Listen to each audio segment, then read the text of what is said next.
कल शाम को दो भयावह डेटा सामने आए, जो ज्यादा भयावह है। पहले उसके बारे में बात कर लेते हैं और उसके बाद जो कारण है उस डेटा का उसके बारे में चर्चा करेंगे।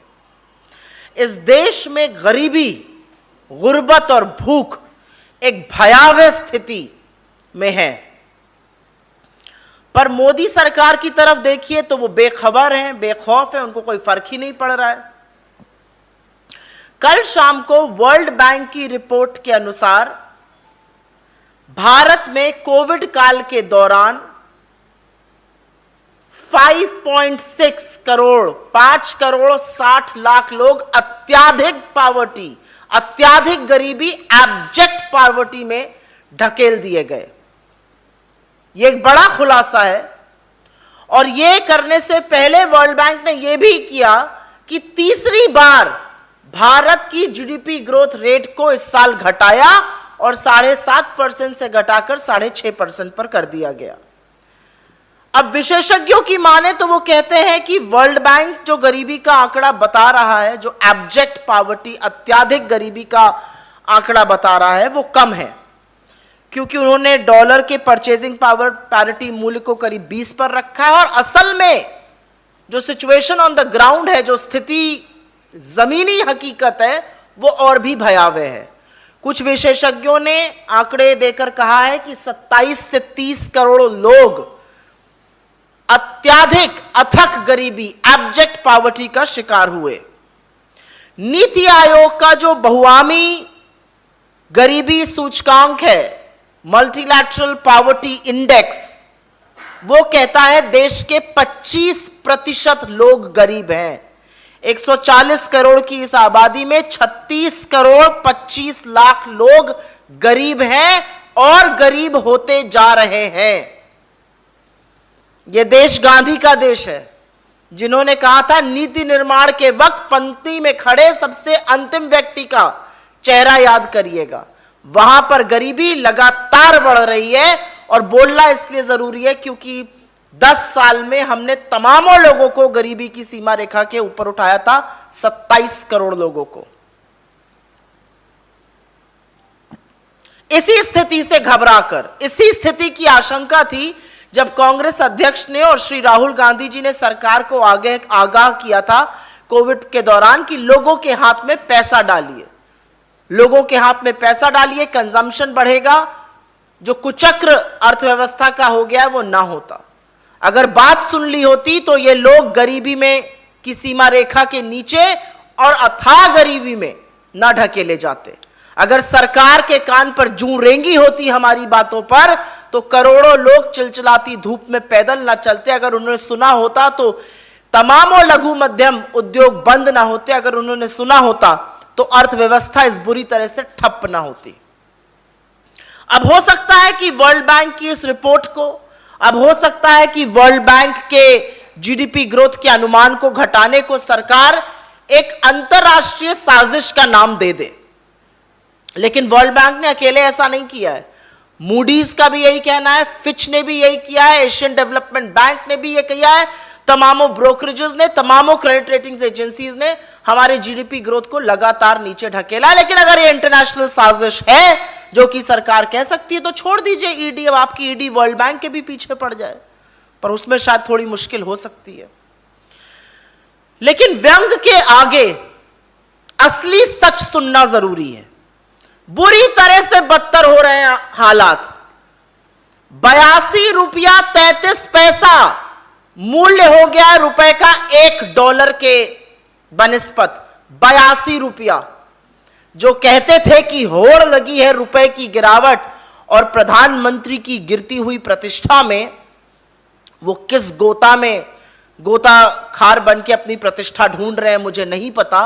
लेकिन विदेशी मुद्रा भंडार इस साल की शुरुआत से अभी तक $100 बिलियन खर्च हो चुका है, $100 बिलियन, और उसके बाद भी रुपए की गिरावट को रोका नहीं जा पा रहा है। चाहे करंट अकाउंट डेफिसिट हो, चाहे फिस्कल डेफिसिट हो, भयावह स्थिति है। ट्रेड डेफिसिट, व्यापार घाटा दोगुना हो गया है।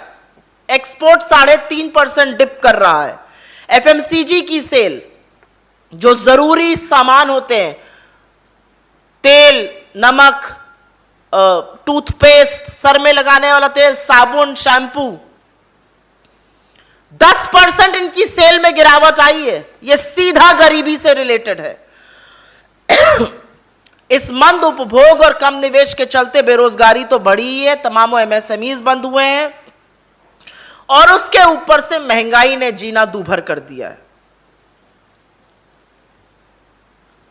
इसका असल में आईना जो है वो तो आरबीआई दिखा रहा है सरकार को। 4 बार रेट बढ़ाए गए हैं, लोन भी महंगा हो रहा है, ईएमआई भी ज्यादा हो रही है। यह सरकार की फिस्कल नीतियों की विफलता का परिणाम है। पर इस भयावह स्थिति से क्या मोदी जी परेशान है? जी नहीं, खोखला प्रचार जारी है। गरीब की थाली में प्रहार जरूर कर रहे हैं, लेकिन ड्रोनाचार्य बने हुए हैं। ड्रोन से अब आलू उठवाएंगे, उसी आलू से जिससे उन्होंने सोना बनाने को कहा था। मोदी जी पहले आलू से सोना बनाने वाले थे, अब ड्रोन से आलू उठवाएंगे। मोदी जी मेट्रो का 2019 में भी उद्घाटन करते हैं, फेज 1 का अहमदाबाद में, फिर फेज 1 का सितंबर 2022 में करते हैं।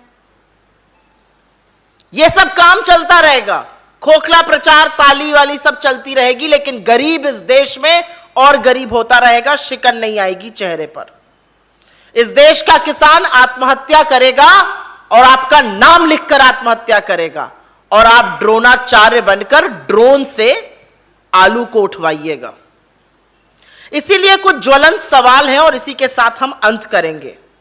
इस देश में जब कच्चे तेल का वैश्विक दाम $116 प्रति बैरल से घटकर $91 प्रति बैरल हो गया, इस दौरान पेट्रोल और डीजल का दाम क्यों नहीं घटाया गया? सीएनजी का दाम 6 रुपए बढ़ा दिया और पीएनजी का दाम 4 रुपए बढ़ा दिया। लोगों की जेब को डाका डालना इसको कहते हैं। देश की 130 ट्रेनों का किराया बढ़ा दिया, प्लेटफॉर्म टिकट 200% बढ़ा दिया, फीस 400% बढ़ा दी यूनिवर्सिटीज में। इसका क्या जवाब है? क्या यह गरीबी पर प्रहार है या नहीं है? आटा और दूध जैसी चीजों का दाम, आग लगी हुई है उनमें, क्या इससे गरीब का भला हो रहा है? विश्व हंगर इंडेक्स में 116 देशों की सूची में 101 पर हैं हम, नेपाल और भूटान के नीचे। क्या गरीब को 2 वक्त भरपेट खाना दिलाना आपका काम नहीं है मोदी जी? और 135 करोड़ के इस देश में, 140 करोड़ के इस देश में 80 करोड़ लोगों को इस कगार पर लाकर खड़ा कर दिया कि आज वो आपका मुफ्त का अनाज लेने के लिए मजबूर है। यह आपकी उपलब्धि नहीं है, यह आपकी विफलता है। जिस दिन समझ जाइएगा, गरीबों का भला करिएगा। तो अब बताइए, आप गरीबों के लिए क्या करिएगा? आंख मूंद कर मुंह फेर लीजिएगा जैसा कि अभी तक करते आए हैं, या उनके लिए कुछ करिएगा? हां, आप बधाई के पात्र हैं।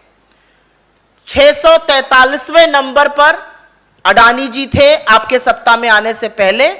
आप उनको विश्व के अमीर आदमियों की सूची में दूसरे नंबर पर ले आए हैं, इसके लिए आप बधाई के पात्र हैं।